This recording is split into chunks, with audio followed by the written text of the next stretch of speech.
안녕하세요 여러분, 신동진 아나운서입니다. 저도 고양 시민이고요. 고양 시민 강사 1호로 열심히 배우고 가르치고 지역 주민 여러분들과 함께 교류하면서 그렇게 생활을 하고 있습니다.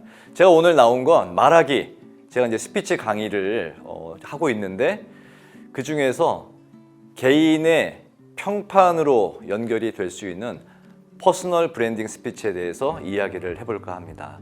본격적으로 이제 들어가기에 앞서서 우리 그런 이야기 많이 하잖아요.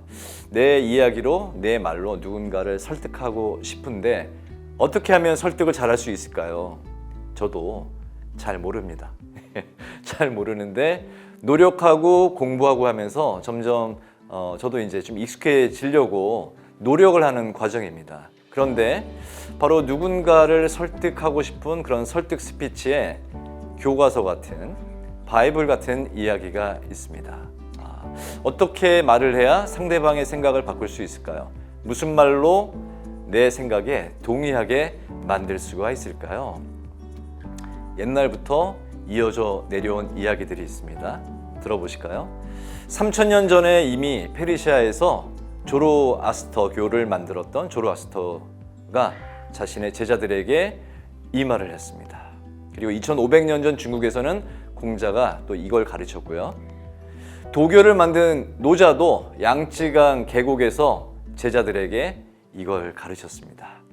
부처는 예수님이 태어나기 500년 전에 이미 겐지스 강둑에서 또 이걸 가르쳤습니다. 힌두교 경전들은 부처보다도 무려 1000년 전에 또 이걸 가르쳤고요. 예수는 유대인들이 살던 언덕에서 한 문장으로 이 가르침을 설파했습니다. 지금도 성경에요, 한 문장으로 요약이 되어 있습니다. 바로 이 말입니다.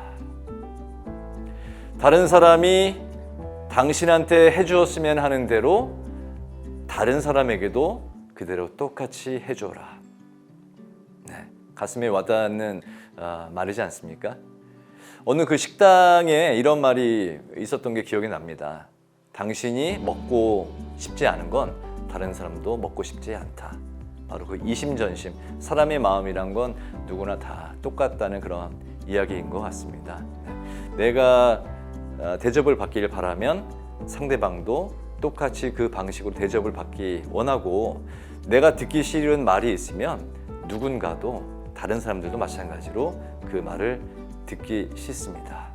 내가 기준이 되고 내가 중심이 되는 그런 생각과 말로 다른 사람들에게 똑같이 베풀어라. 그게 설득 스피치의 기본이라고 합니다. 자, 그럼 이제 본격적으로 나 자신이 하나의 브랜드가 되고 다른 사람들에게 나에 대한 평판으로 연결이 되는 퍼스널 브랜딩 스피치에 대해서 이야기를 해보겠습니다. 퍼스널 브랜드 스피치, 바로 평판입니다. 스피치를 하려면 먼저 내 이야기를 듣고 있는 사람들, 그 청중이 누군지 바로 파악부터 해야 되는데요. 청중이 누군지, 그 청중들이 나한테서 어떤 걸 얻고 싶어 하는지, 어떤 이야기를 듣고 싶어 하는지, 내가 그 청중들에게 어떤 이익을 가져다 줄 수 있는 그런 이야기를 할 수 있는지를 요약을 해야 됩니다. 내가 하고 싶은 주제가 이렇게 딱 있다면 그 중에서 오늘 청중에 맞는 이야기들로 가지를 치고 요약을 해서 딱 청중의 이목을 집중시킬 수 있는 그런 이야기들로 이야기를 펼쳐 나가야 됩니다. 사실 이제 방송을 하다 보면 이제 패널들, 이제 출연자들하고 많이 이제 토크를 할 때가 있는데, 그럴 때 항상 염두에 두는 게 있습니다. 바로 청취자와 시청자를 내가 대신해서 이 자리에 있다. 그분들이 어떤 이야기를 듣고 싶어하고 또 어떤 걸 궁금해하는지, 그분들을 대상으로, 그분들을 대신해서 내가 대신 나왔기 때문에 청중 그리고 시청자, 청취자가 원하는 그런 이야기들로 풀어나가야 됩니다. 어디까지 청중이 중심이지 내가 주인이 아닙니다. 그분들이 원하는 그런 이야기들로 스피치를 펼쳐나가야 됩니다. 퍼스널 브랜딩 스피치, 바로 다른 사람들과 차별화된 그런 이야기를 해야 되는데요. 세상에서 가장 강력하고 빠른 입소문을 내는 것으로 유명한 에릭 와인슈타인이라는 수학자가 바로 이런 말을 했습니다. 매력적인 단어를 가진 사람이 최고의 기술과 서비스를 가진 사람을 압도한다. 그만큼 언어가 풍부하고 말을 굉장히 매력적으로 하면 지금 최고의 무기가 될 수 있다는 것이죠. 그만큼 퍼스널 브랜딩 스피치가 중요하다는 그런 얘기인데요. 지금부터 퍼스널 브랜딩 스피치, 나의 이야기를 어떻게 스토리텔링을 만들어 가는지 방법을 말씀드리겠습니다. 퍼스널 브랜딩 스피치 5단계로 구성을 해야 됩니다. 먼저 나만의 콘텐츠 찾기. 이야기를 하다 보면 내 친구한테 어떤 이야기를 하다 보면 친구가 집중하는 그 이야기 있죠. 언제나 내 머릿속과 내 입 주변에 맴돌고 있는 이야기. 대본 없이도 1시간이고 2시간이고 가장 친한 친구한테 막 떠들고 싶고 친구가 간다고 해도 붙잡고 막 더 이야기하고 싶은 나의 그 열정, 흥분의 분량이 막 솟아나는 그런 이야기, 그 주제로 선정을 해야 됩니다. 그게 나만의 컨텐츠고요. 컨텐츠를 찾았다면 제목을 정해야 됩니다. 인상적인 제목 정하기. 그리고 기승전결로 이제 이야기 설계도를 짜고요. 4단계가 에피소드 활용하기입니다. 마지막이 인상적인 클로징이 되겠는데요. 할 말이 넘쳐나야는 그런 주제로 이야기 설계도를 짤 수가 있습니다. 나만의 차별화된 이야기를 짜는 게 중요하고요. 저는 이렇게 특강을 하거나 이런 스피치를 사람들 앞에서 할 기회가 있을 때 가장 염두에 두는 게 이겁니다. 듣는 사람의 가슴을 뛰게 할 수 있는 그런 주제, 그런 이야기를 해야 된다. 그게 바로 그날 저의 스피치에 성패가 달려있는 거라고 생각합니다. 청중들을 집중시킬 수 있고 청중의 몰입도가 확 올라갈 수 있고 그 사람들의 어떤 마음을 자극을 줘서 가슴을 뛰게 하는 그런 스피치, 제가 추구하는 스피치고요. 거기에 하나 더 나아가면 타인의 발전을 시킬 수 있고 원동력이 될 수 있고 또 선한 영향력까지 줄 수 있다면 저는 금상첨화라고 생각하고요. 거기에 마지막 한 가지는 말하고자 하는 저의 화자의 인생의 깊이, 철학, 세상에 대한 통찰력 그런 것들도 같이 들어가 있어야 됩니다. 몰입할 수 있는 주제를 정하고 이야기 설계도를 짜고 차별화되면서 듣는 청중의 가슴을 뛰게 하고 다른 사람들의 선한 영향력을 줄 수 있고 그리고 말하고 있는 내 자신의 세상을 바라보는 통찰력, 관찰력, 세상의 인생의 깊이, 지혜 이런 것들이 그 스토리 안에 들어가 있어야 됩니다. 결코 쉽지가 않죠. 자, 이제 모든 게 5단계가 다 짜여져서 이야기를 이제 시작을 합니다. 인사말하고 처음 30초가 중요합니다. 30초 동안에 청중의 관심과 이목을 집중시키지 못하면 그 스피치는 저는 실패했다고 생각이 들고요. 그리고 그 후에 청중의 몰입도, 관심 이거를 그 다음에 끌어들이긴 굉장히 어렵습니다. 불가능하다고 봐야 되는데요. 어쨌든 전달하고 싶은 메시지, 주제는 할 얘기가 너무 많아도 곤란하고 메시지는 간단하고 이해하기가 쉽고 그리고 퍼져나가는 게 아니라 모아지는 집중적인 이야기가 되어야 됩니다. 거기에 이제 감동적인 클로징으로 마무리를 지어야 되는데요. 우리가 왜 어떤 드라마나 이제 영화를 봤을 때 재밌게 쭉 보다가 이거 정말 결말이 어떻게 날까 굉장히 궁금하잖아요. 싱겁게 픽 끝나면 그 드라마에 대한 잔상, 이미지는 오래가지 않습니다. 마지막으로 임팩트 있게 함축적이고 짧게 감동을 주는 클로징이 들어가야 됩니다. 그리고 클로징을 하고 난 다음에는 감사합니다 하고 정중하게 또 인사를 해야 됩니다. 아까 이제 4단계에서 에피소드가 들어가야 된다고 했는데요. 내가 경험했던 모든 게 에피소드가 아닙니다. 내가 어떤 이야기를 했을 때 청중의 몰입도가 확 높아져 버리는 그런 부분이 있습니다. 그게 바로 내 경험이자 스피치에서 말하는 에피소드입니다. 모든 경험이 에피소드가 아닙니다. 스피치에선 상대방, 듣고 있는 사람의 두 귀가 번쩍 뜨이는, 가슴을 뛰게 하는 그런 이야기가, 몰입도가 높아지는 그런 이야기가 바로 나의 에피소드인 것입니다. 그리고 스피치 할 때 꼭 기억을 해야 될 게 비언어 커뮤니케이션, 저의 지금 이런 손짓, 아이 컨택, 그리고 이제 또 여러 가지 액션이 있죠. 이런 그 비언어 커뮤니케이션과 목소리 그리고 말의 내용, 이 세 가지 중에서 청중이 가장 중요하다고 생각하고 청중한테 영향을 주는 순서는 55대 38대 7로 지금 제가 말씀드린 그 순서입니다. 비언어 커뮤니케이션, 즉 표정, 몸짓, 그리고 음성, 말의 내용입니다. 그러니까 실제 말의 내용보다도 그 말을 어떻게 전달할지가 훨씬 더 중요하다는 겁니다. 왜냐? 발표자의 비언어 커뮤니케이션은 바로 청중한테 나의 신뢰와 호감을 가장 줄 수 있는 그런 부분이기 때문입니다. 스피치를 정말 잘했던 스티브 잡스가 있죠. 일찍 별세하셔서 굉장히 좀 안타까운데요.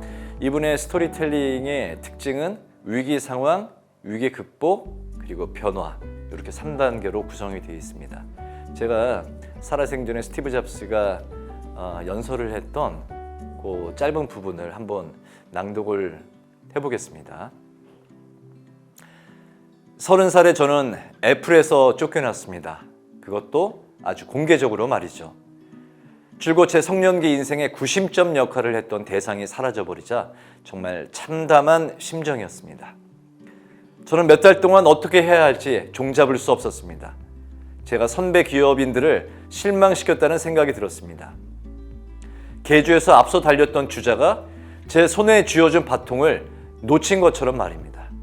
하지만 뭔가가 제 머릿속에 떠올랐습니다. 제가 하던 일을 여전히 사랑하고 있다는 자각이었습니다. 애플에서 겪었던 그 어떤 사건도 그 사실에는 전혀 영향을 주지 못했습니다. 비록 해고됐지만 전 여전히 사랑에 빠져 있었던 겁니다. 그래서 저는 다시 시작해 보기로 했습니다. 그때는 몰랐지만 나중에 생각해 보니 애플에서 해고된 것은 제 인생에서 최고의 시간이었습니다. 모든 것이 불확실한 초심자의 마음으로 돌아가니 성공에 대한 부담감은 후련함으로 바뀌었습니다. 그로 인한 자유로움 속에서 저는 인생에서 가장 창의력이 넘치는 시기를 맞게 됐습니다. 이 얼마나 훌륭한 스피치입니까? 자신이 창업한 애플이라는 그 회사에서 동료한테 무능한 CEO, 우리 회사 위기니까 당신은 우리 회사에서 나가주세요. 빠져주세요. 저 같으면 스티브 잡스도 그때 그랬을 것 같습니다. 죽고 싶었을 것 같아요. 인생이라는 그 끈, 그 바통을 놓친 것처럼 모든 걸 상실한 사람이 됐다고 표현을 했잖아요. 그런데 스티브 잡스는 자기가 여전히 그 일을 사랑하고 있다는 걸 자각을 했고, 그 위기의 순간, 쫓겨난 그 시간들을 자신의 인생에서 가장 창의력이 넘치는 시간으로 만들었다고 합니다.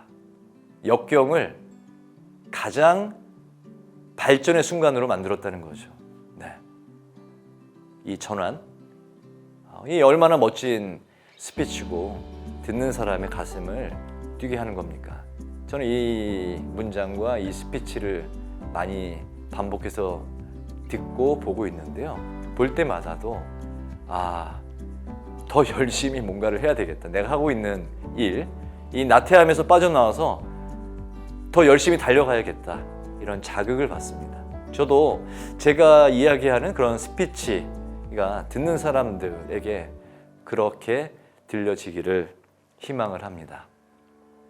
제가 만약에 스피치를 한다면 퍼스널 브랜딩 스피치, 저는 주제를 역경과 회복 탄력성으로 하겠습니다. 저의 살아온 역경 한번 들려드릴게요. 저는 대학을 삼수해서 들어갔습니다. 삼수 끝나자마자 바로 2월에 영장이 왔어요. 입학과 동시에 3월에 군대를 갔습니다. 30개월 군대를 갔습니다. 22살 3월에 군대를 가서 24살 가을에 제대를 했습니다. 25살에 1학년 1학기로 복학을 했고요. 또 취업도 아나운서도 시험을 재수를 했습니다. 그리고 제가 먼저 다니던 회사가 굉장히 역동적인 풍랑의 시기가 있었는데요. 그 당시에 6년 동안 마이크 앞에 서지를 못했습니다. 방송 경력 단절 6년의 시간을 보냈습니다. 자, 그러면 이번에 극복 사례를 말씀을 드릴게요.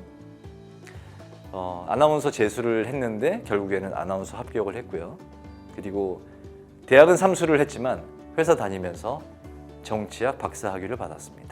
100분 토론으로 TV 토론을 분석을 했습니다. 방송 경력 단절 6년이 있었는데 6년 만에 다시 방송 복귀를 했습니다. 2012년 1월부터 방송 못했는데 2018년 1월 정확히 만 6년 만에 복귀를 했습니다. 기적 같은 일이 일어났습니다. 그리고 현재는 프리랜서 방송인으로 방송도 하고 또 이렇게 제가 하고 싶은 스피치 강의도 하고 열심히 살아가고 있습니다. 이 모든 역경과 또 극복을 할 수 있었던, 특히 극복을 할 수 있었던 원동력은 바로 어머니의 사랑 덕분이었습니다. 어머니는 7년 전에 돌아가시고 2년 전에 어머니에 대한 책을 썼는데요. 여러분, 요새 마음의 근육, 회복 탄력성이란 이야기를 이제 많이 하는데요. 하와이에 이제 브랑아 마을이 있었습니다. 이 브랑아 집안에서 태어난 아이들은 대부분 또 나쁜 길로 빠지는데 그 중에서도 아주 특이하게 몇몇 아이들은 훌륭하게 성장을 하는 거예요. 미국의 한 학자가 이걸 보고 저 아이들은 어떻게 저렇게 저런 집안에서 훌륭하게 성장을 할 수 있었을까? 역학조사를 합니다.